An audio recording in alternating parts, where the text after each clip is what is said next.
Hello, students. Good evening.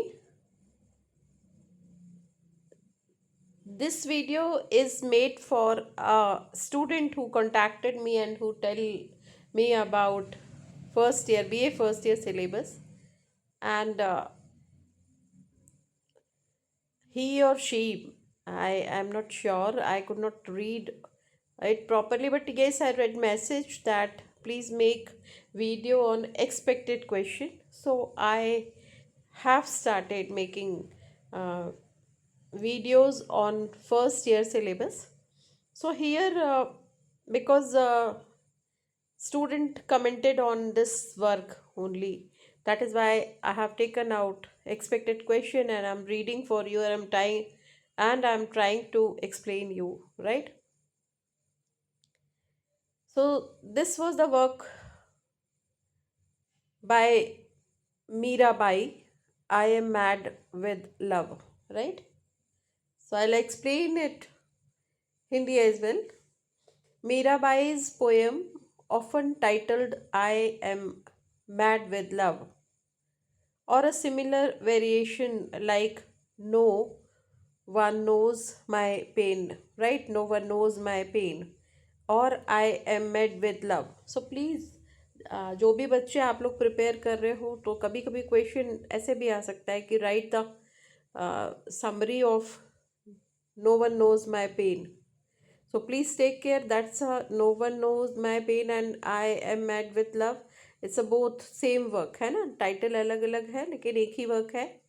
Secondly, एक बात याद रखिए आप सबकी टाइटल में हमेशा noun, right, pronoun, verb, adverb, adjective, ये कैपिटल लेटर में होते हैं अगर टाइटल में है वो तो. लेकिन जो जैसे helping verb, articles, prepositions, conjunctions, ये हमेशा स्मॉल लेटर में होते हैं. तो आप इसमें देखिए आई एम, एम जो है वो हेल्पिंग वर्ब है. मैड फिर विथ जो है डब्लू वो स्मॉल लेटर में है और बाकी लेटर्स कैपिटल में है. अगर इसका दूसरा टाइटल देखें no one knows my pain, तो इसमें एक भी वर्ड जो है वो कंजंक्शन या आर्टिकल नहीं है, तो सारे word start with, each word start with capital letters. तो please take care, right. Anyway, I am mad with love, or no one knows my pain, is a powerful expression of bhakti poetry, right? Devotional poetry. मतलब ये it was the time, एक era आया भक्ति movement, भक्ति आंदोलन, जिसमें भक्ति रस की कविताएं लिखी गई.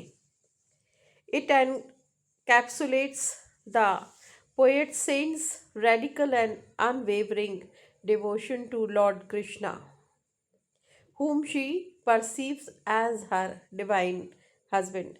तो ये इस पोयम में जो एक कवित्री और एक साधु जो है उसका एक डिवोशन है. मतलब एक ऐसा ऐसा जो भक्ति का आधार है कि कृष्ण जी को वो इतना मानती थी मीराबाई कि उन्होंने तो, वो तो भगवान थे और ये तो जीती जागती एक हमारे तरह की एक बहुत ही नॉर्मल एक सामान्य महिला थी, जिन्होंने लॉर्ड कृष्णा की इतनी भक्ति की कि वो उनको अपना दैवीय पति मानती थी, डिवाइन हस्बैंड मानती थी, है ना. तो क्वेश्चंस देखते हैं हम कि किस तरह के क्वेश्चन. पहला तो introduction, context and central theme. Mirabai era याद रखिएगा.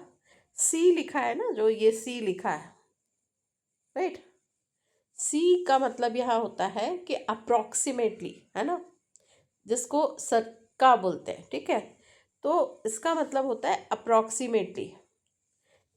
1498 टू 1546 में इनका ड्यूरेशन रहा, जीवन काल रहा इस बीच में, है ना. तो ये याद रखना कि राउंड अबाउट मतलब अप्रोक्सीमेटली, ये जो साइन है, नॉट श्योर बट करीब करीब इस समय, was a Rajput princess whose poetry belongs to the sagun bhakti tradition. तो तो ये एक राजपूत प्रिंसेस थी, है ना, और इनकी पोएट्री इस कैटेगरी में आती है, सगुन भक्ति ट्रेडिशन में। तो ये छोटे छोटे पॉइंट्स याद रखिएगा। इनका ड्यूरेशन, राजपूत प्रिंसेस थी, और सगुन भक्ति ट्रेडिशन इस कैटेगरी में इनकी पोएम आती है। Where God is worshipped with form, specially as Lord Krishna, Girdhar Gopal, Shyam etcetera. जहाँ पे भगवान को निर्गुण और सगुण, है ना, सगुण मतलब जो मूर्ति की पूजा करते हैं। तो ये फॉर्म मतलब वही होता है कि किसको वर्शिप करना, उनके फॉर्म को, उनके शेप को, उनके कृष्णा का रहना, उनका श्रृंगार, उनकी बांसुरी, उनका मोर पंख, उसको सबको दिखा के, ऐसा नहीं था कि मन में, तो मूर्ति पूजा कह सकते हैं हम। तो लॉर्ड कृष्ण की जिनका दूसरा नाम गिरधर गोपाल या श्याम भी है, उनकी पूजा की गई, उनके लिए इन्होंने भजन और भक्ति की।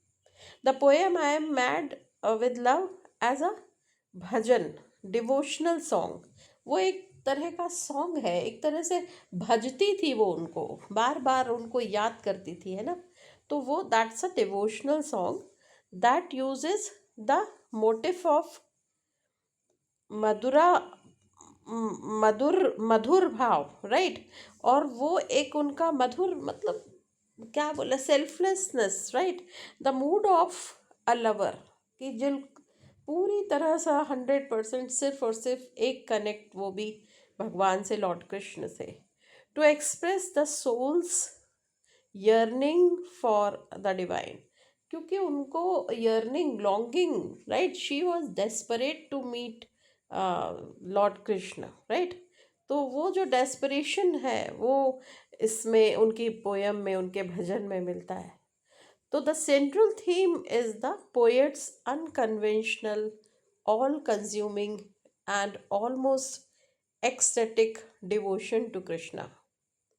तो उनका उनका कोई उसके बदले में उनको कुछ नहीं चाहिए था, वो अनकंडीशनल लव था, ऑल कंज्यूमिंग, पूरी तरह से 100% वो सिर्फ और सिर्फ कृष्ण के लिए जीती थी, एंड ऑलमोस्ट एक्सटेटिक डिवोशन, और मतलब लिमिट के बाहर कह सकते हैं, उसमें ही आनंद की अनुभूति करती थी वो कृष्ण के लिए। With the world bound by social norm and materialism interprets as madness.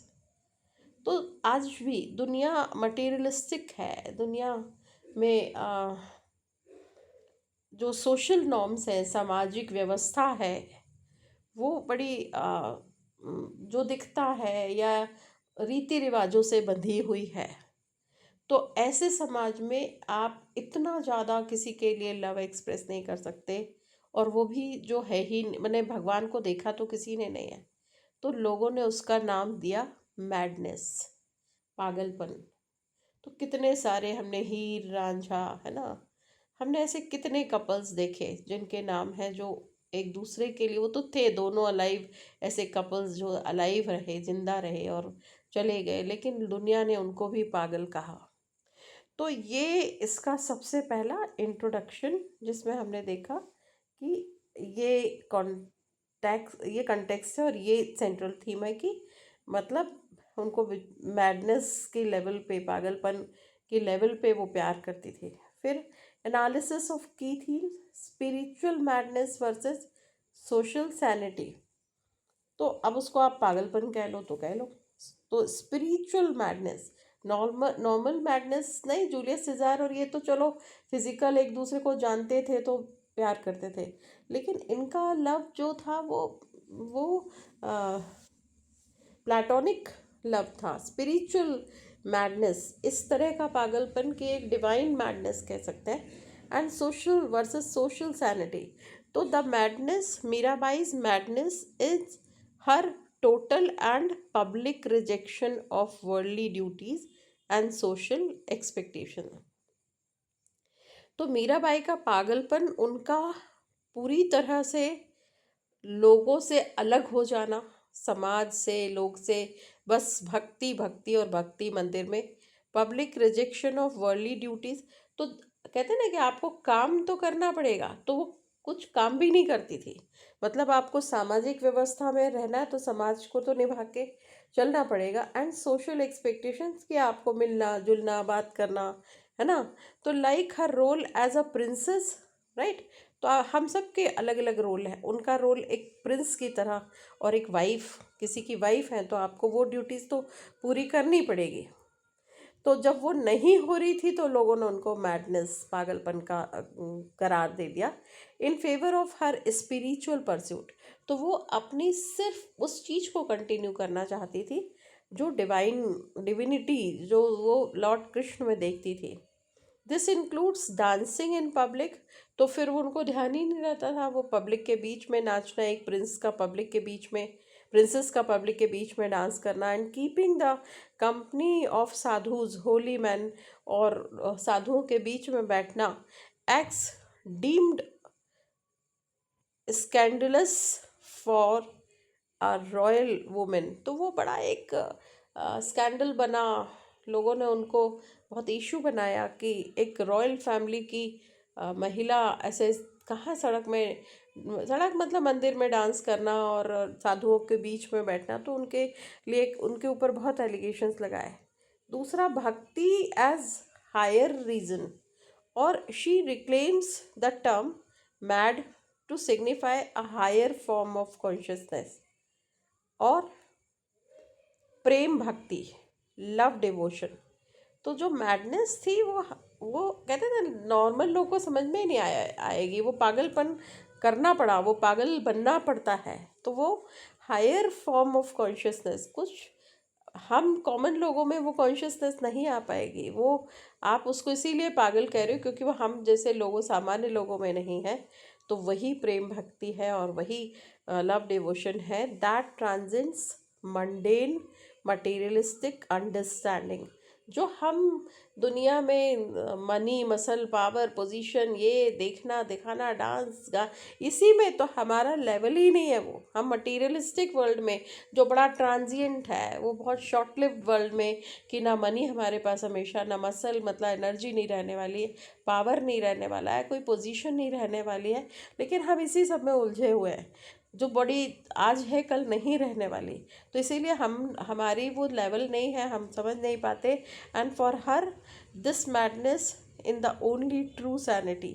तो उन्होंने कहा कि सैनिटी एक्चुअली ये है कि जब आप उस लेवल को टच करते हो जिसको लोग पागलपन कहते हैं, वही असली सैनिटी है, ऐसा मीराबाई का मानना था।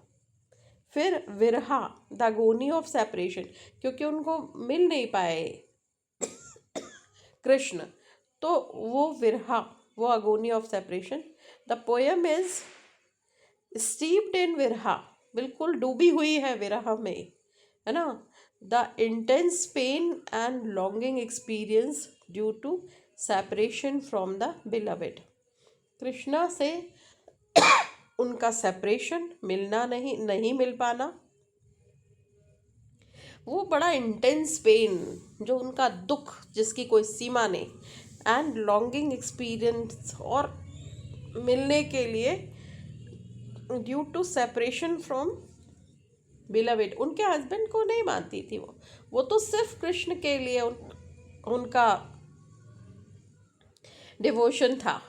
तो lines like my life passes in restlessness, कि मेरी जिंदगी बड़ी दुखी होके निकल रही है, मैं अपने आप में नहीं हूँ, मेरा चैन खो गया है, और इन पेन, बड़े दुख में, I wander from door to door, मैं दर दर भटक रही हूँ, but could not find a doctor, पर मुझे एक भी डॉक्टर जो मेरे मन को शांत कर सके, express a deep physical and emotional anguish. तो उन्होंने हर तरह से अपना गुस्सा दिखाया, बहुत गहराई के साथ अपना फिजिकल इमोशनल एंग्विश, बहुत, जब वो कुछ कर नहीं पा रही थी और उनका वैराग्य, उनका दुख छलक छलक के आ रहा था। तो this separation is the engine of her devotion, यही सेपरेशन उनको और ज़्यादा भक्तिमय बना रहा था, and driving her carelessness search and unwavering commitment, और उनका ईश्वर के लिए बुरी तरह से पूरा यानी कंटिन्यूस कमिटमेंट, एक मिनट भी उन्होंने इधर उधर नहीं देखा, बस सिर्फ और सिर्फ कृष्ण भगवान।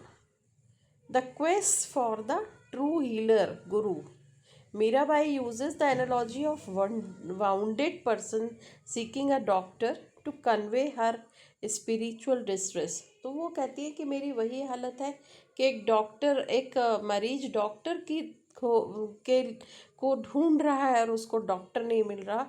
तो वो कहती है कि बस मेरी भी हालत वही है, to convey her spiritual distress. मैं भी उतने ही कष्ट में हूँ जैसा एक बीमार व्यक्ति को डॉक्टर नहीं मिल रहा है और वो कष्ट झेल रहा है।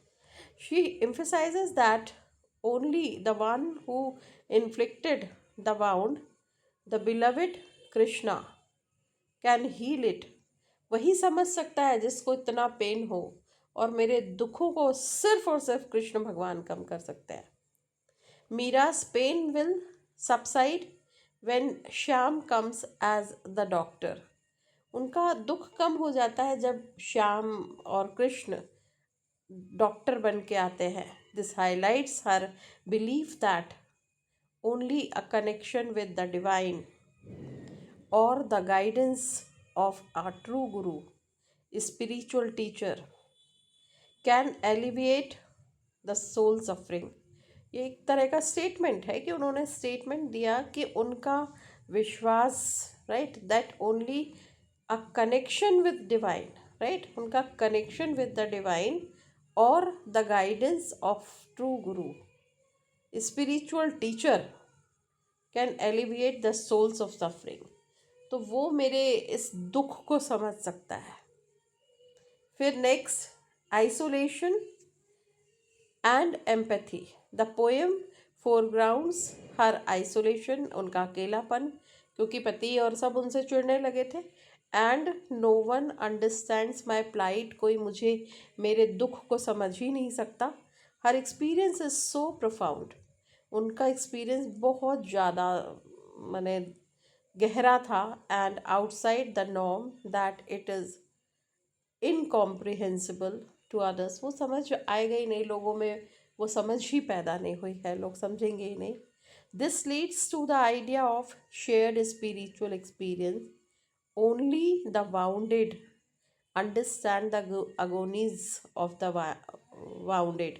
घायल की गति घायल जाने, जो घायल हुआ है, जिसको लगी है, जिसका कहते हैं कटा हुआ है, बस वही उसकी पीड़ा को समझ सकता है।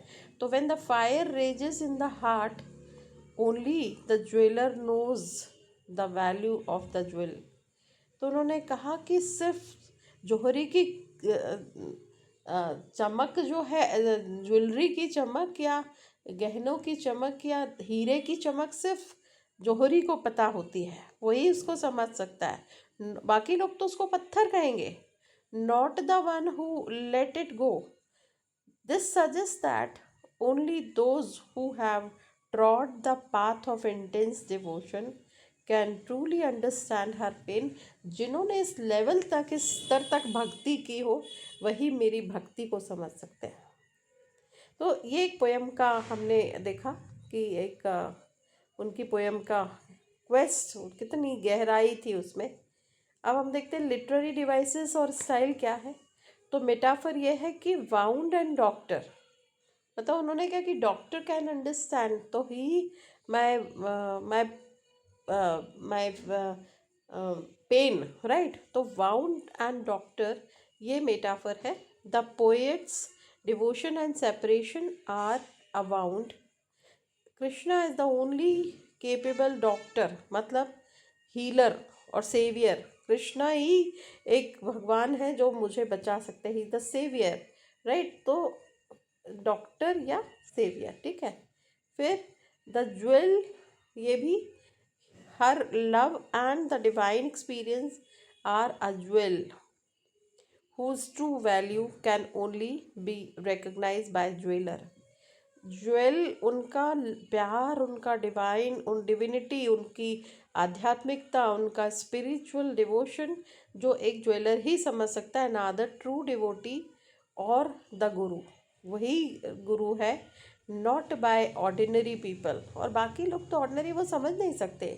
The one who let's it go, वो उनके लिए ये सब समझ के बाहर है। फिर conversational and personal tone. The language is direct, simple and lyrical. इसकी लैंग्वेज सिंपल है पर लिरिकल है। Drawn from the vernacular, often Braj Bhasha Rajasthani, Rajasthan की थी तो राजस्थान की ब्रिज भाषा का उपयोग किया उन्होंने। Making it accessible to the common person for singing, तो लोग भजन उनके गा सके, तो सबको समझ में आए, बहुत सरल भाषा का उन्होंने अपनी कविता में उपयोग किया है। And the poem uses a first person I confessional voice, और उन्होंने एक्सेप्ट किया कि हाँ मुझे प्यार है, तो वो कन्फेक्शनल कन्फेस करा, माना उन्होंने। And then creating an intimate and emotionally raw connection between the poet and the beloved and the listener और रीडर। तो उन्होंने क्या क्रिएट किया, एक इंटीमेसी क्रिएट की and emotionally raw connection between the poem, the beloved and poet, the beloved and the listener के बीच में क्या कनेक्टिविटी है, पोएट और उनके बिलविड कृष्ण भगवान एंड द लिसनर, और सुनने या पढ़ने वाले के बीच में।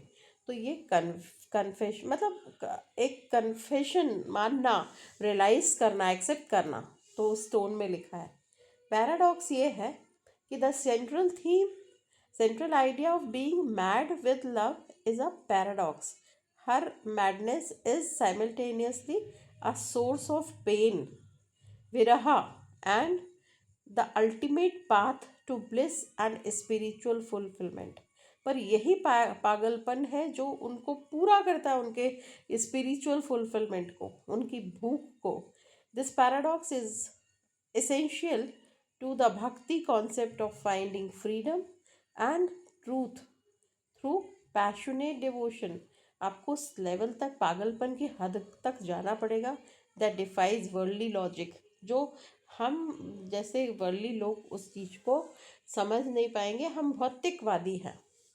तो कंक्लूजन ये है कि radical devotion, I am mad with love, is more than a personal limit, है ना, स्वयं के द्वारा दुख मनाना, दुख क्रिएट करना।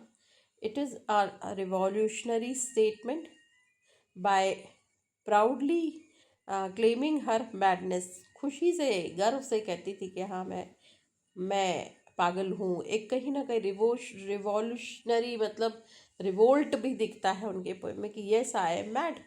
तो Mirabai solidifies her identity as an iconoclast, right? A woman who broke the shackles of patriarchy and social hierarchy to assert her spiritual agency। उन्होंने समाज के बंधनों को तोड़ा है ना, बेड़ियों को तोड़ा है, और सोशल हायरार्की जो समाज ने नियम कानून बनाए हैं उसको तोड़ती है वो।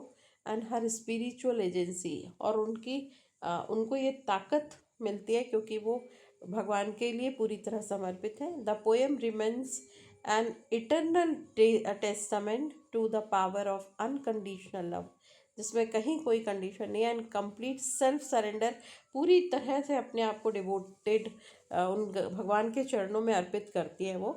And in the pursuit of divine, and then establishing Mirabai as a towering figure in medieval Indian poetry. और वो तो बात ही क्या है उनके बारे में। एंड द भक्ति मूवमेंट, तो she was the towering figure in medieval Indian poetry and भक्ति मूवमेंट। तो ये एक पार्ट था। दूसरे पार्ट में भी ऑलमोस्ट ये सारी वही बातें हैं, है ना, जो मैंने शायद रिपीट कर दिया वही बात है। तो ये एक छोटा सा मैंने नोट बनाया है, अभी मैंने शुरुआत, I have started, but yes, very soon I'm going to make another video on it. Thank you so much. God bless you.